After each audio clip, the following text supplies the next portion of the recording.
आजच्या धावपळीच्या युगात प्रत्येकाने कामधंद्याबरोबरच शरीर सुदृढ ठेवण्यासाठी एखादा तरी मैदानी खेळ आत्मसात केला पाहिजे। तेव्हा युवकांनी व्यसनाच्या आहारी न जाता खेळाच्या माध्यमातून आपले शरीर जपावे असे उद्गार लोकमान्य सोसायटी संचालक पंढरी परब यांनी काढले।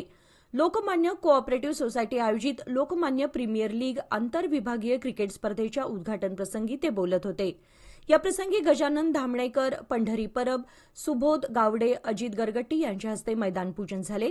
त्यानंतर लोकमान्य सोसायटी संचालक मंडळांच्या हस्ते यष्टी पूजनाने क्रिकेट स्पर्धेचे उद्घाटन झाले।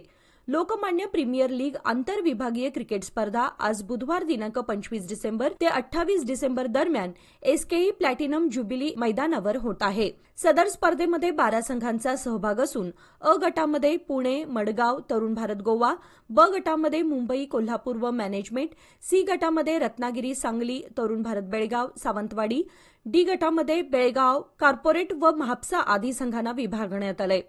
आजच्या उद्घाटनाचा सामना सावंतवाडी व तरुण भारत बेळगाव यांच्यात खेळवण्यात आला। यामध्ये तरुण भारत बेळगाव टीमने सावंतवाडी टीमचा 17 धावांनी दणदणीत पराभव केला। दुसरा सामना मडगाव विरुद्ध तरुण भारत गोवा, तिसरा सामना कोल्हापूर विरुद्ध मॅनेजमेंट, चौथा सामना कॉर्पोरेट विरुद्ध म्हापसा, पाचवा सामना पुणे विरुद्ध मडगाव, सहावा सामना मुंबई विरुद्ध मॅनेजमेंट यांच्यामध्ये खेळवण्यात आला। या साखळी सामन्यानंतर उपांत्यपूर्व, उपांत्य व अंतिम सामना खेळवला जाणार आहे। 10 षटकांचे सामने टेनिस बॉलने खेळवले जाणार आहेत। प्रत्येक गटातील 2 संघ बाद फेरीसाठी पात्र ठरणार आहेत। विजेत्या आणि उपविजेत्या संघांना रोख रक्कम व आकर्षक चषक देण्यात येणार आहे।